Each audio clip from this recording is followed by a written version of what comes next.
Hello दोस्तों, कैसे हैं आप? आजकल स्टूडेंट्स काफ़ी चिंता में है कि उनका रिजल्ट कब आएगा, कैसे आएगा, मार्क्स कैसे कैलकुलेट किए जाएंगे। इस प्रॉब्लम को दूर करने के लिए ये छोटा सा वीडियो लेके आया हूँ, जिसको देखने के बाद आप अपने मार्क्स खुद से कैलकुलेट कर सकते हैं। ज़्यादा टाइम ना लेते हुए चलिए हम सीधा अपने टॉपिक पे आगे बढ़ते हैं। तो दोस्तों, ये है criteria to weightage different class. 12th class को इसमें 40% का वेटेज दिया गया है, 11th को 30% का और 10th को 30% का।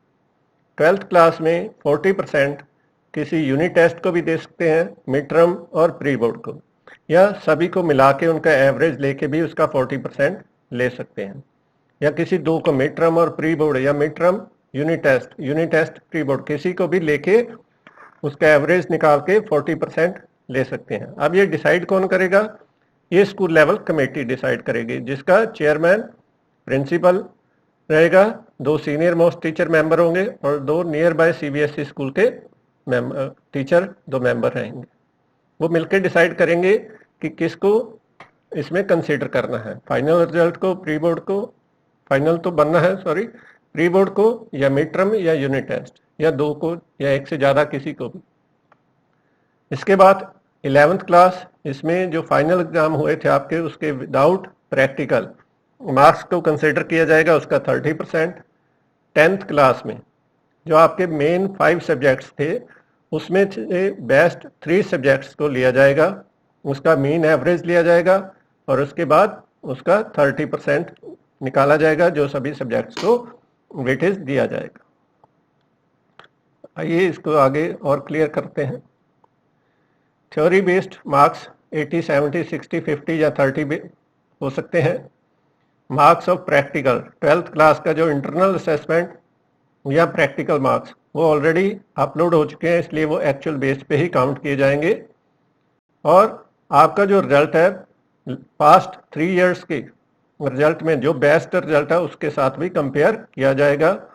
उससे हायर नहीं हो सकता, तो उससे कम भी नहीं होना चाहिए, इसलिए मॉडरेट का टाइम भी आपके स्कूल को दिया जाएगा। अगर उससे ज़्यादा है तो उसके इक्वल करना होगा, अगर कम है तो उसके इक्वल कर सकते हैं। असेसमेंट एंड इट्स कंपोनेंट्स, कैसे असेसमेंट होगा? यहाँ देखिए, इसको ध्यान से देखिए। अगर थ्योरी आपकी 80 मार्क्स की है तो उसमें से 30%, 10th में अगर 80 मार्क्स की थ्योरी है तो उसका 30% होगा 24। 11th में भी अगर ऐसा ही है तो 24, 12th में भी ऐसा ही है तो 32। और अगर 80 मार्क्स की थ्योरी है तो नेचुरल है कि प्रैक्टिकल आपके 20 मार्क्स के हैं, तो आपके टोटल मार्क्स कैसे होंगे? 24, 24, 10th और 11th के, 12th के 32 थ्योरी के, और 20 जो इंटरनल असेसमेंट के, ये मिला के 52। तो ये हो गए आपके 100 जो मैक्सिमम मार्क्स हैं। यदि आपके मार्क्स 70 हैं थ्योरी मार्क्स और प्रैक्टिकल 30 का है, तो 10th का 21, 21, 28, 12th का, तो इस तरीके से ये हो जाएंगे 21, 21, 30 प्लस 28, 58। तो ये हो गया आपके 12th क्लास के मैक्सिमम मार्क्स अगर थ्योरी 70 मार्क्स की है। ये सारे इसी से रिलेटेड एग्जांपल्स हैं, इसको देख सकते हैं, सेम ही है। अब इसको एक एग्जांपल के थ्रू और इजी करने की कोशिश करते हैं। यह है एक इमेजिनरी एक सिचुएशन है कि किसी भी स्टूडेंट्स ने, कोई भी हो सकता है, जिसने इंग्लिश में 65 मार्क्स लिए, हिंदी में 75, साइंस में 64, सोशल साइंस में 70, मैथ्स में 62। तो इसके बेस्ट 3 सब्जेक्ट्स हैं, इंग्लिश, हिंदी और सोशल साइंस।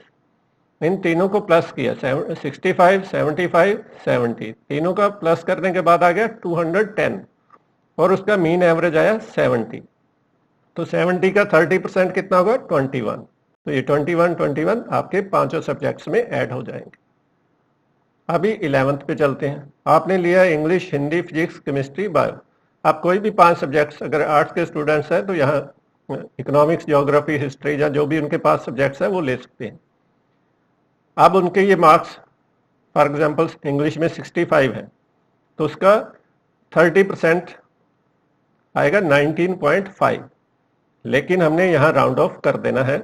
आप इसको 20 काउंट कर सकते हैं, इसको हर बार राउंड करना है।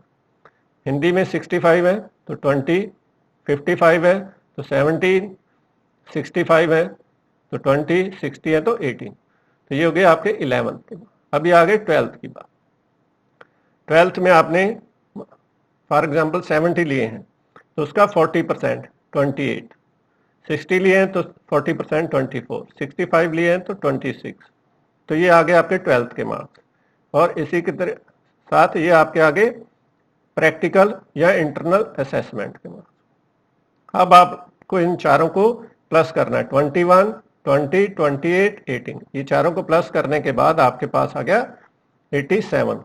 इसी तरह आप पांचों सब्जेक्ट्स को ये कैलकुलेट करना है और ये आपके पास आ जाएगा टोटल 445। तो students, this is the way you can calculate your marks at your on level. थोड़ा सा यहाँ आपको प्रॉब्लम हो सकता है क्योंकि आपके पास ये एक तो प्रैक्टिकल के मार्क्स नहीं है, इंटरनल असेसमेंट, इसको आप थोड़ा ऑलमोस्ट मान सकते हैं। और जो बेस्ट है स्कूल उसी को देगा, तो आप अपने बेस्ट में देख सकते हैं कि इसका रिजल्ट एक्चुअल होना चाहिए, उसके अकॉर्डिंग इसको आप कैलकुलेट कर सकते हैं। तो दोस्तों, इस चिंता नहीं करना है, इसमें जल्दी ही आपका रिजल्ट डिक्लेयर करेंगे। सीबीएसई काफ़ी मेहनत कर रहा है इसमें और काफ़ी अच्छे से इसको ऑब्जर्व भी कर रहा है। जल्दी ही आपका रिजल्ट डिक्लेयर हो जाएगा। Thank you, stay safe, stay home. सीखते रहिए दोस्तों, क्योंकि सीखना बंद तो जीतना बंद।